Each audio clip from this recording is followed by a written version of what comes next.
오늘 본문 시작이 그때에 그렇게 시작합니다. 그때는 아우구스투스 황제가 통치할 때, 그때는 곧 팩스로만이라고 해서 로마의 평화가 로마 제국의 권세와 권능으로 이루어진 것과, 그러한 통치 아래에서 예수님께서 성탄하심으로 하나님의 평화, 하늘의 평화를 완전히 이루는 것과 비교되게 하여 주셔서,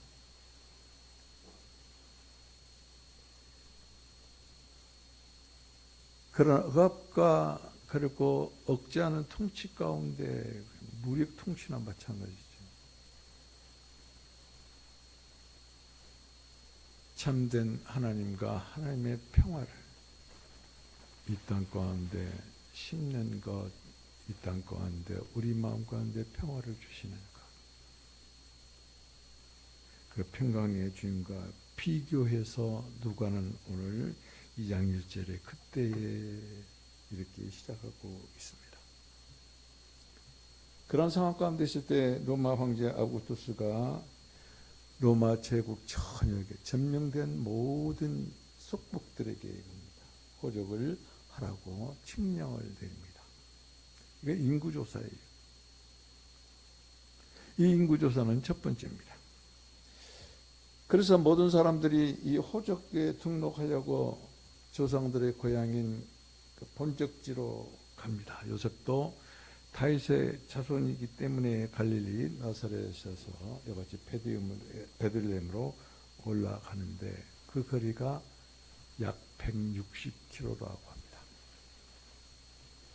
건강한 사람이 20km씩 하루에 걷는다면 8일이 걸립니다. 그런데 요셉 혼자, 그리고 마리아가 건강한 몸이 아닙니다. 만삭된 무거운 몸이기 때문에 날마다 가는 거리가 반으로 줄어든다면 그만큼 날수도 늘어나는 것입니다. 어쩌면 보름 가까이 가겠을지도 모릅니다. 8일이 걸릴 그런 거리가 보름. 그 거리가 우리가 실질적으로 말하자면 서울시청에서 대전시청까지 거리예요. 그 먼 거리를 만삭된 몸으로 베들레헴으로 향합니다. 왜요? 호적하기 위해서. 그래서 두 부부가 이제 베들레헴에서 머뭅니다. 출산날이 가까워졌습니다. 마리아가 아들 낳습니다. 첫 아들입니다. 그런데 여간에 방이 없어서 포대기에 싸서, 보자기에 싸서 돌 구유에 누입니다. 이것은 하나님의 뜻을, 하나님의 말씀을, 하나님의 약속을 성취한 것이에요. 여러분, 그리고 성탄절은 세상의 어둠을 밝히려고 빛으로 오신 예수 그리스도의 탄생을 기념하는 날. 그래서 그날은 아주 감사가 넘치고 기쁨이 넘칩니다. 뿐만 아니라 주님께서 오신 성탄절을 기념하는 것은 내 자신의 성찰과 그리고 내 자신의 갱신도 함께 그 기념을 하면서 생각해야 될 깊은 뜻이 있다는 것을 여러분들은 간과해서는 안 된다. 왜냐하면 우리는 불확실성 시대를 살고 있습니다. 이 불확실성 시대가 우리들을 아주 힘들게 하는데, 크리스마스는 무엇인가? 예수. 크리스마스는 무엇인가? 임마누엘 성탄입니다. 예수님이 성탄하시고 임마누엘 하신 주님이 성탄하신 날, 그러니까 제3 다시 한번 확인함으로 성탄절의 의미를 깊이 되새기는 귀한 시간이 되기를 주님의 이름으로 부탁을 드립니다. 그리스도의 성탄은 그래요. 아기 예수의 성탄은 선물을 주고받고 교환하고 뭐 어디 극장 가고 뭐 음식 나눠 먹고 뭐 옷 사서 입고 그게 아니에요. 성탄의 주인공은 산타크로스가 아니에요. 그런 상업주의가 성탄의 깊은 뜻을, 성탄의 뜻을 희석시켜버리는. 그런데 그것을 아무렇지도 않게 받아들여서 성탄절은, 크리스마스는 산타크로스다. 그러니까 그때는 자식이 부모에게, 부모가 자식에게 서로 선물을 주고받는 것. 성행위가 아주 만연한. 외국대에도 너무나 왜곡되고 퇴색되어도 정말로 퇴색되는 것을 우리가 볼 수 있습니다. 하나님이 육신이 되어서 이 땅 가운데 오셔서 성탄하시고 탄생하신 것은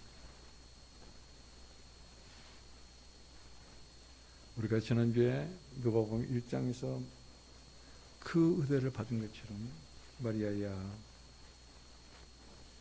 은혜 받은 자야, 평안할지어다, 기뻐할지어다. 이같이 인사를 나눈 끝에 뭐라고 했습니까? 주께서 너와 함께하리라. 주님께서 이 땅 가운데 오신 것은 우리와 함께하시기 위해서.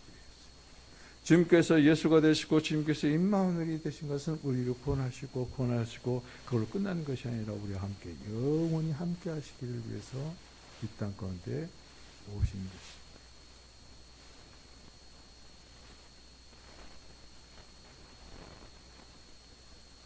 그분은 곧 하나님의 아들이신데 그분은 능력으로 우리에게 오셔서 우리와 함께 하십니다. 예수가 되어주시고 임마누엘이 되어주십니다. 아기 예수 여같이 성탄 여같이 오신 것은 하나님의 섭니다. 하나님의 뜻이다. 예수 성탄은 약속하신 여자의 씨로 여자의 몸을 통해서 오셨습니다.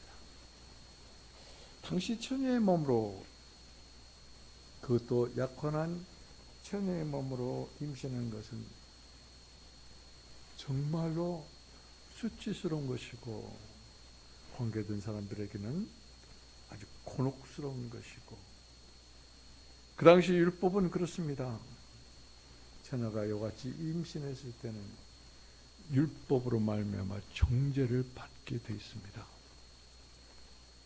그래서 요셉은 이것을 피하기 위해서 율법을 너무나 잘 알기에 마리아와 약혼을 파기하기 전에 파혼하려고 생각하고 있을 때 하나님이 개입하십니다. 천사를 보내서 요셉에게 이렇게 말씀하십니다. 마리아의 잉태가 하나님의 섭니다. 곧 다시 말씀드리면은 우리를 죄에서 구원하실 예수라. 예수라는 의미가 그렇습니다. 그들의 죄에서 자기 백성을 그들의 죄에서 구원하실 자라는 의미입니다. 그리고 또 예수님의 이름을 임마누엘이라. 하나님이 우리와 함께 하신다. 그래서 주님께서 성탄하신 것은 우리가 예수가 되어주시고 그리고 우리에게 임마누엘이 되어주시기 위해서 성탄하신 것입니다. 그러면 여러분들이 주 예수여 주님의 이름을 부를 때 무슨 의미로 부르는 것인가? 주님의 성탄의 참 의미가 어디에 있는가? 그것을 잠깐 숨 쉬는 것을 멈추고 안 죽습니다. 그리고 주님의 이름을 부르고 주님의 이름을 부르는 나의 심령이 내가 왜 주님의 이름을 부르는가? 그분이 이 땅 가운데 오시는 때 왜 예수를 하셨고 왜 임마누엘 하시는가? 그 의미를 알고 내가 지금까지 주님의 이름을 불러봤는가? 그것을 묻는 것입니다. 주님의 이름을 부르고 기도를 했는가? 주님의 이름으로 기도한다 하면서도 그 예수를, 그 예수이신 임마누엘을 내가 정말 어느 정도 알며 주님의 이름을 불렀는가? 그것이 성탄절을 맞이한 성탄의 의미에서 우리를 성찰해보는, 그래서 내 마음이, 내 심령이, 여러분의 마음이, 여러분의 이 심령이 갱신된다, 새롭게 된다. 그러한 시간이 되기를 주님의 이름으로 부탁을 드리고 축복을 드립니다. 우리는 우리의 삶의 현실에 수치스럽고 곤혹스러운 일이 닥칠 수 있다. 마리아에게 이와 같이 수치와, 어떻게 보면 사람의 눈에 봤을 때는 정말 수치스러운 것이, 그리고 약혼자인 요셉에게는 정말 곤혹스러운 것입니다. 우리 인생에 있을 때 수치스럽고 곤혹스러운 일이 닥칠 수 있다. 그러나 하나님께서 함께 하신다면, 임마누엘 주님이 함께 하신다면 상황은 완전히 달라집니다. 하나님과 하나님의 나라를 위해서 임재하시고 함께 하심으로 우리가 상상할 수 없는 하나님의 일을 우리 앞에서, 나에게서, 우리의 상황 가운데서, 우리의 형편 가운데서 행하신 것을 체험할 수 있어요. 마리아가 수치스럽고 곤혹스러운 그런 상황 가운데 있을 때 하나님이 함께 하심으로, 그 상황이 완전히 바꿔졌습니다. 이것을 보고 우리는 하나님의 섭리다라고 말합니다. 여러분들은 생활하면서, 그리고 어떤 일을 행하면서, 어떤 경우에, 어떤 상황 가운데서 하나님의 뜻이, 그리고 하나님의 섭리가 역사했다는 것을 입술로 고백을 하는가? 내가 잘해서, 운이 좋아서, 내 아는 친구가 나를 도와줘서, 내 자식이 나에게 도와줘서 그러죠? 하나님은 없어요. 임마누엘 하나님이 없어요. 하나님께서 이와 같이 함께 하시는 것, 하나님께서 임재하셨다는 뜻입니다. 하나님께서 임재하시고 우리와 함께 하신다는 것은 참 두려운 일입니다. 우리는 주님께서 임재하시고 함께 하시면 얼마나 좋을까, 얼마나 좋을까. 그런데 실상 그 걸어가신 하나님, 영광의 하나님이 우리에게 임하신다면, 그 임재 앞에 내가 있다면 얼마나 두려운 것인가를 실증적으로 체험할 수가 있습니다.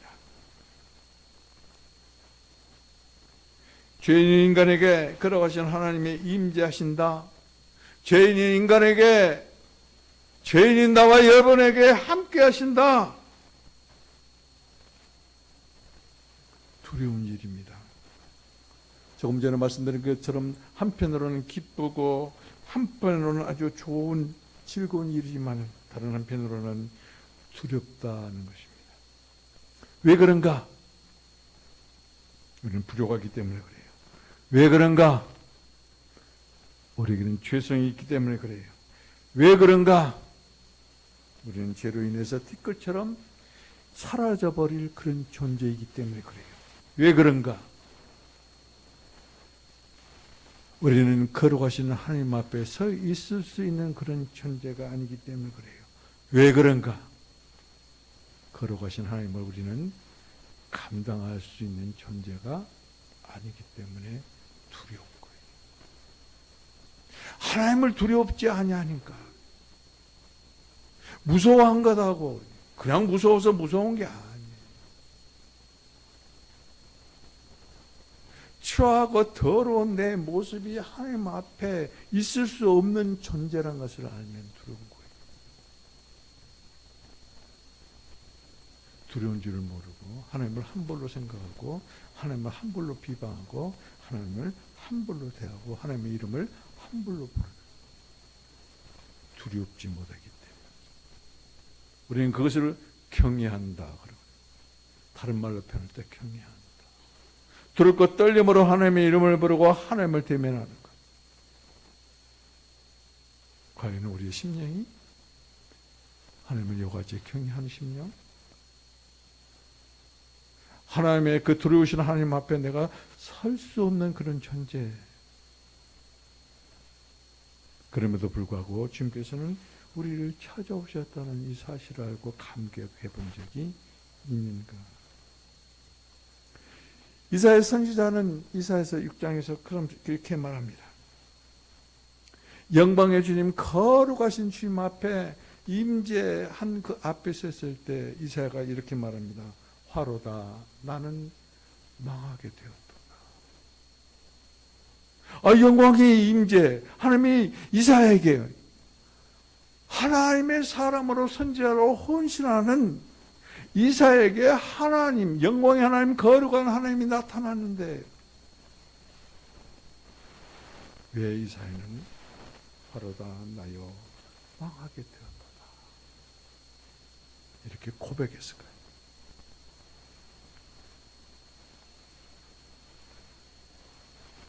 진정으로 하나님을 만난 사람, 참으로 하나님의 임재를 체험한 사람은 이사야와 같은 고백을 하게 돼 있어요. 우리가 하나님을 만나지 못했고 그 영광의 하나님을 체험하지 못했기에 하나님을 함부로 대하고 하나님을 함부로 평가하고 속단해버려요. 그런 잘못된 우리를 얼마나 많이 범하고 있는지, 그러한 우리들에게, 두려워하는 우리들에게 은혜를 받은 자여, 그럽니다. 너는 이 은혜를 받았다. 두려워하지 말라. 이와 같이 우리가 하나님 앞에, 임재 앞에 두려워하는 우리들에게 주님께서는 뭐라고 하십니까? 두려워하지 말라. 그리스도 임재, 그리스도께서 함께 하신 이것은 절대 두려운 것이 아니에요. 우리는 하나님의 형상을 모릅니다. 하나님의 영광을 모릅니다. 우리는 보면 죽게 돼 있어요. 그러나 하나님의 품에서 독생하신 예수 그리스도는 우리에게 오셔서 우리에게 구원이 되시고 우리의 소망이 되어주시는 하나님. 주님의 성탄은 그래서 은혜입니다. 그래서 주님의 성탄은 수고하고 무거운 진진 우리들에게 안식을 주세요. 쉼을 주시는 것이. 무거운 죄의 고통 가운데 있을 때 우리를 자유케 하시고 해방케 하시기 위해서 찾아오신 예수, 찾아오신 임마누엘. 그분은 허상이 아니에요. 그분은 세상이 아니에요. 영원할 것 같은 세상도 이제 잠시 후면 없어집니다. 그러나 그분은 영원하신 분입니다. 실제이신 분이. 그분이 2000년 전에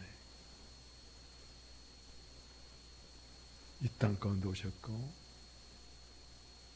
오늘 주 예수여라고 주님을 이름을 부르는 우리들 가운데 우리 안에 그리고 지금 이 말씀을 듣고 있는 나와 여러분 안에 여러분 가운데와 계신다는 것입니다.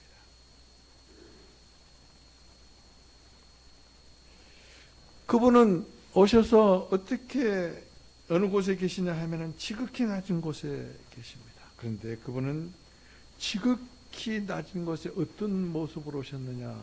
아주 연약한 아기로 오셨다. 그분은 우리와 함께 하시기 위해서 오신 임마누엘 예수. 그분은 어떤 분인가? 태초에 계신 말씀이셨고 그분은 천지 만물을 창조하신 성자 하나님이셨다. 말씀이 태초에 계시니라. 태초에 말씀이 계시니라. 그 말씀이 하나님과 함께 하셨으니 그 말씀은 곧 하나님이시니라. 어디에 있어요? 요한복음 1장 1절.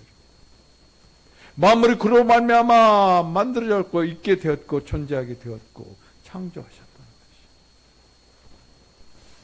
것이. 영원전부터 말씀으로 계신 그 하나님,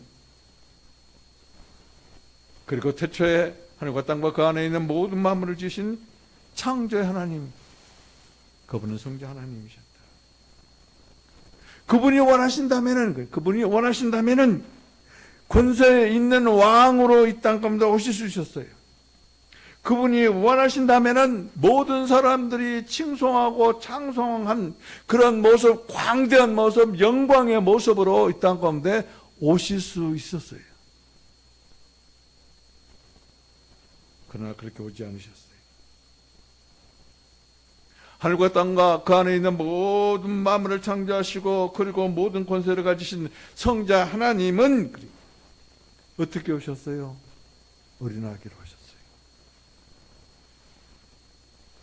누군가의 손에 의탁되지 아니하고 의지하지 아니하고 그리고 양육되지 아니하고 보호되지 아니하면은 스스로 생존할 수 없는 지극히 연약한 아기로 오셨다.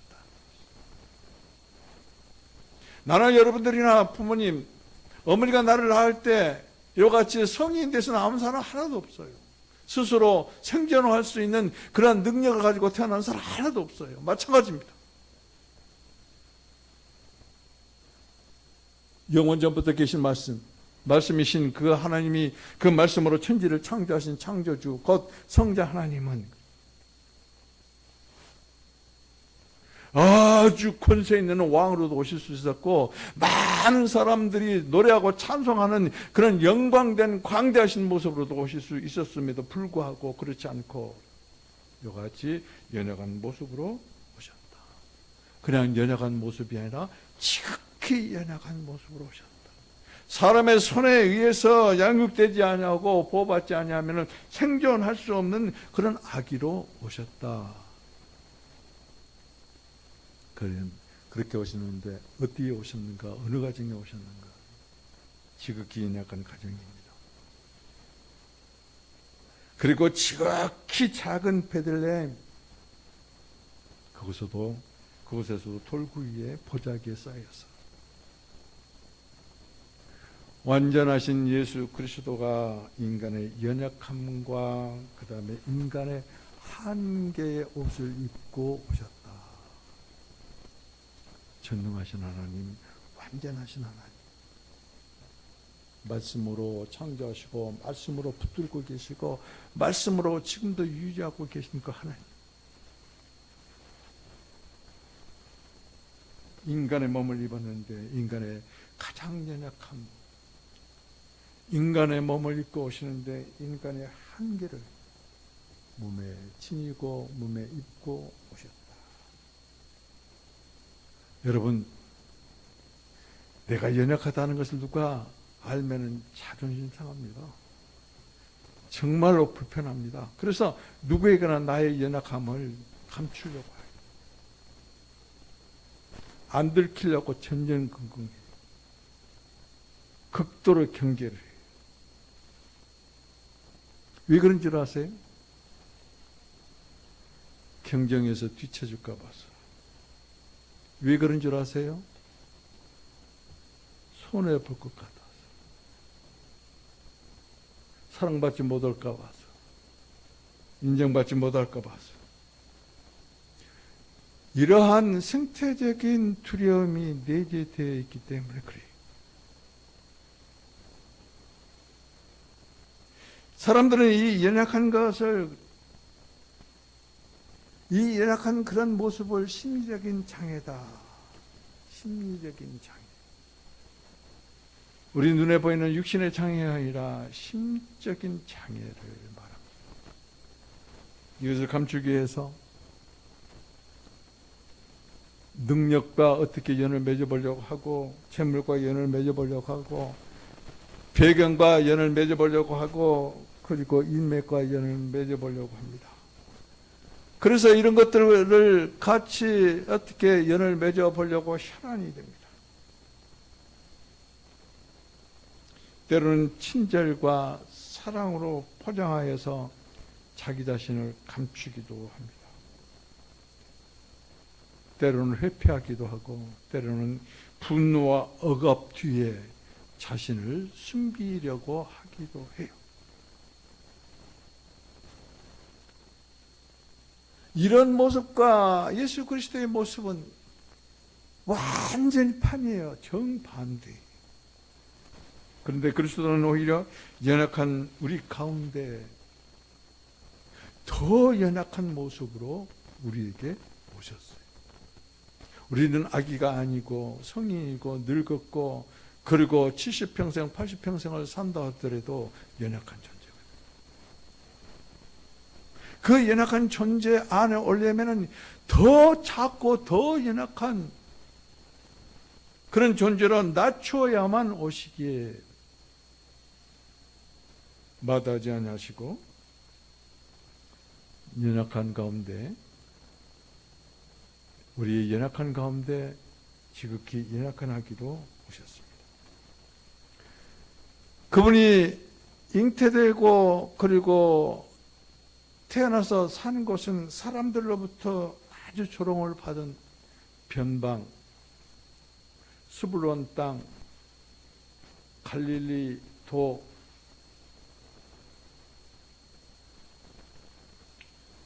그 나사렛 동네에서 태어나셔서 나사렛 사람으로 살으셨어요.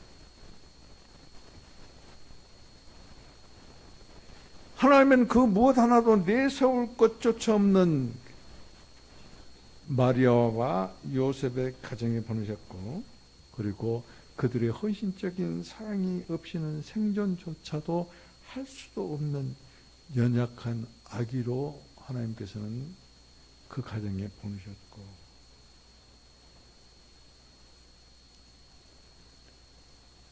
하나님의 아들을 경제력도 없고 사회적인 배경도 없고 그리고 낮고 천한 목수의 가정에서 태어나게 하셨고 그분이 아기로 태어났을 때 병원의 특실에 고가 침대 위에 계신 것이 아니라 하나님께서 정해 주셨어요. 특정한 돌 구유에 누이셨다.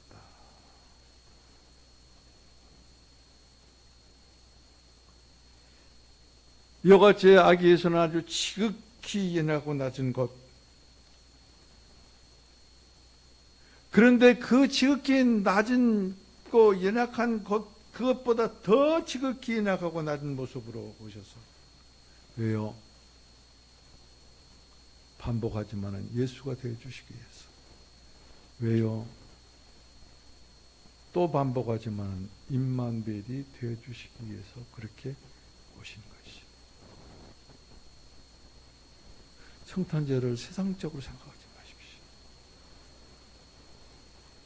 나는 하나님이 12월 25일 날 예수님이 태어났던 성경이 없어요. 그런데 저는 얼마나 감사한지 몰라요. 한 해를 마감하는 마지막 주간에 예수님께서 성탄하는 성탄절기로 맞이하게 해주시고 그렇게 연약한 우리들 가운데 그 가장 연약한 그리고 그렇게 낮은 곳에 그보다 더 낮은 모습으로 오셔서 우리와 함께 하시고 함께 하심으로 또 다른 새해를 함께 열어가시는 일을 행하시는 얼마나 하나님은 우리를 귀하게 여기시고 사랑하시는 분인가.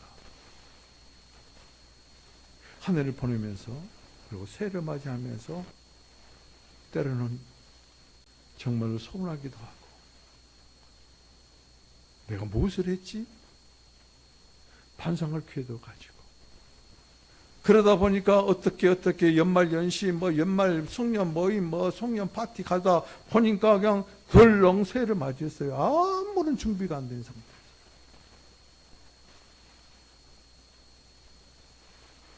근데 우리들은 지금 함께 하시는 임마누엘 하나님, 새해를 우리 같이 열으시려고 우리를 준비시키고 있다는 이 사실이 얼마나 귀하고 중요하고 아름답고 복된 것인지 깨달으시기를 주님의 이름으로 축복을 드립니다. 자, 마리아와 요셉은 말이죠, 하나님의 아들 예수 그리스도를 보며 어떤 마음을, 어떤 생각을 하고 있었을까? 아기 예수를 양육하고, 그리고 그런 말을 가르치고, 그리고 말을 가르치고, 그를 가르칠 때 마리아와 요셉의 마음은 어땠을까? 우리 같으면 하나님의 아들이 우리 가정에서 태어났으니까 목사보다 목수보다도 더 좋은 직업, 지금 나사는 동네보다도 더 호화롭고 번화하고 문명 문화가 발달되고 모든 문화를 누릴 수 있는 유대로 이렇게 딱 집 한 채 그냥 주든지 땅을 그냥 몇천 평 몇만 평 주든지 그 계산을 하지 않겠어요? 계산하지 맙시다. 예수 믿는 것은 그런 계산하는 게 아니에요. 하나님은 그런 계산을 하시고 이 땅 가운데 오신 것이 아니에요. 얼마나 사랑이 많으시고 그리고 은혜가 풍성하신 하나님이신가. 그리스도가 오신 것은 우리가 사랑을 받을 만한 그런 어떤 조건, 여건이 있어서 우리들에게 오신 것이 아니에요. 나와 여러분들이 문벌이 좋다든지 학식이 뛰어나다든지 지혜가 있다든지 그래서 돈이 많은 부자여서 하나님께서 우리를 선택하시고 그리고 우리를 예정하시고 하나님의 자녀 삼으시고 백성 삼으시고 성도 삼으신 게 아니에요.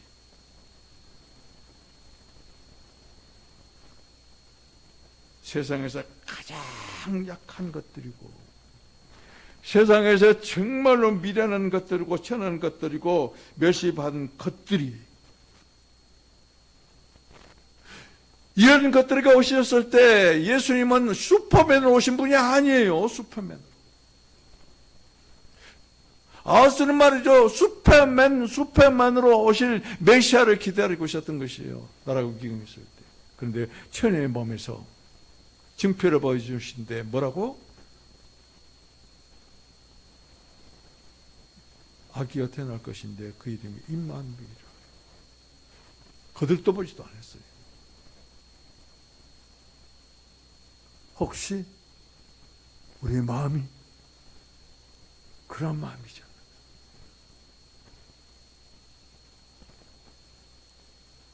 예수님은 연약한 우리들보다 더 연약한 모습으로 우리들보다 더 낮은 모습으로 오셔서 평범한 그 평범조차도 사치로 느끼고 지금 우리가 살고 있는 이 생활은 평범합니다. 그런데 그 평범함도 사치로 느끼고 무너지고 깨지고 부서진 그런 마음에 오신다는 것이, 그런 삶 가운데 오신다는 것이. 내가 누군데? 내가 어떤 존재인데? 내가 사회에서 어떤 직위에 있는데? 내 자식이 어떤 사람인데? 아직도 안 깨진 거예요.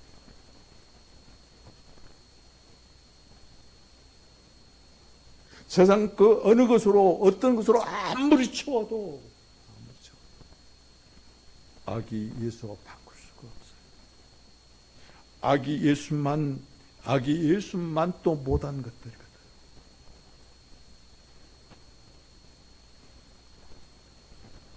정직하게 한번 돌아보세요. 나에게 내세울 만한 것들이 있는가? 그리고 나의 참모습을 한번 발견해 보세요. 때로는 우리의 노력으로 경제적으로나 사회적으로 성공을 이루기도 합니다. 무엇이 성취돼요?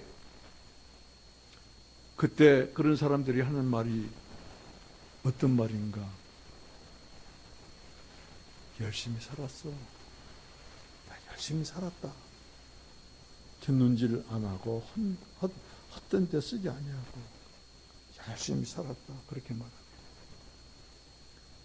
그런데 그런 사람에게 어느 날 문득 누구를 위해 살았지? 내가 누구를 위해서 살았지? 무엇 때문에 살았지? 이런 생각이 미칠 때 부끄러움이 밀려오게 돼요. 자신의 모습을 보고 부끄러워할 줄 아는 사람, 깨지고 무너진 사람, 부서진 사람. 왜요?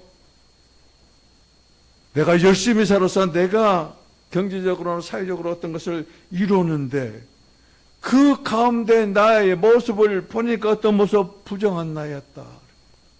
부패한 나였다. 부정하고 부패한 나를 보는 거예요. 왜요?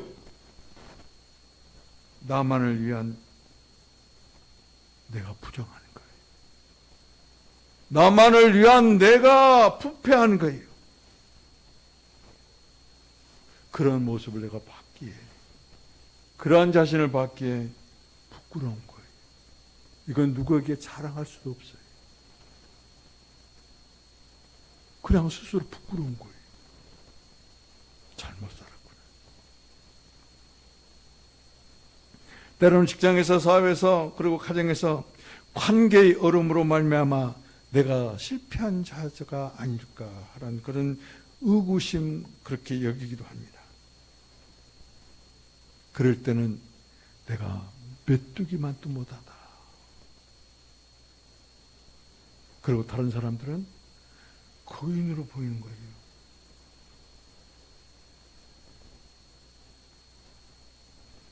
세상적인 가치, 세상적인 기준으로 사는 사람들의 모습입니다. 이렇게 연약하고 그리고 모자라고 죄가 많고 스스로 아무것도 할 수 없는 우리를 구원하시기 위해서, 그리고 진리 안에서 우리에게 자유를 주시려고,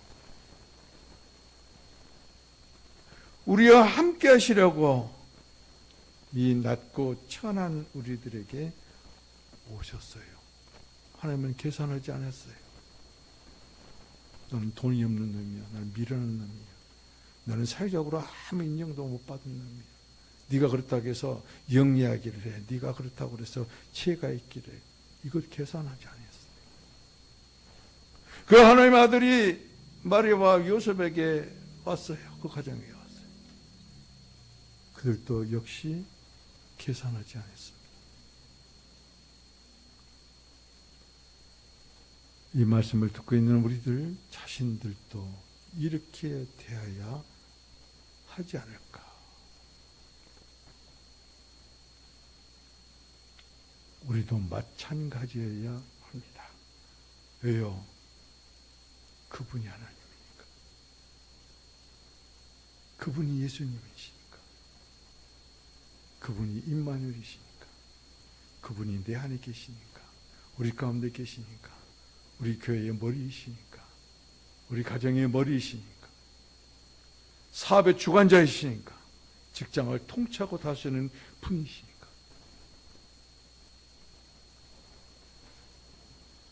우리는 내 삶이 어렵고 고단할 때 누군가 내 곁에 있어 주는 것만으로도 위로를 받습니다. 그 한 사람의 존재가 나 혼자가 아님의 힘이 나는 것이, 내가 아플 때 그 누군가가 같은 마음으로 회복을 소망하고 그리고 함께 있을 때 그 사실에 그 한 사람으로 말미암아 생기가 납니다. 그래서 한 친구가 중요한 거예요. 그런 친구 하나 있으면 세상 친구 그렇게 많이 있으면 무슨 필요가 있어. 그런데 그 친구가 나와 여러분에게 있어요. 그 이름은 기묘자, 모사, 예수, 임마누엘. 그분이 아기로 연약하고 낮은 우리들에게 더 연약하고 더 낮은 모습으로 오셔서 조언자가 되십니다. 위로자가 되십니다. 구원자가 되십니다. 임마누엘이 되시고 우리 주 예수 그리스도의 이름으로 오신 보혜사가 되어 주십니다. 우리는 그분 가까이 있어요. 지금 우리 중에 와 계세요.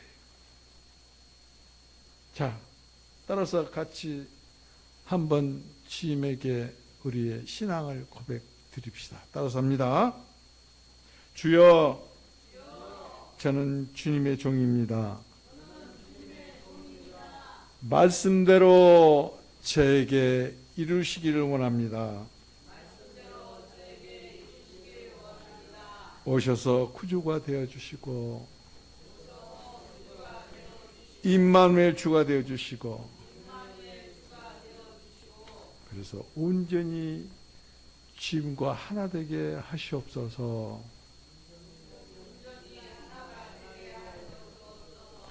이와 같이 고백하는 사람에게, 고백하는 심령에, 그리고 고백하는 그 입술에 주님께서 함께 하십니다. 기도하십시다. 놀라운 조인자이신 주 예수님, 주님의 이름으로 오신 보혜사 성령님, 낮고 연약한 저희들보다 더 낮고 연약한 아기로 오신 주님, 오셔서 우리를 구원하시고 오셔서 우리와 함께 하심을 감사합니다. 주님, 조금 전에 고백 드린 것처럼 우리는 주님의 종이오니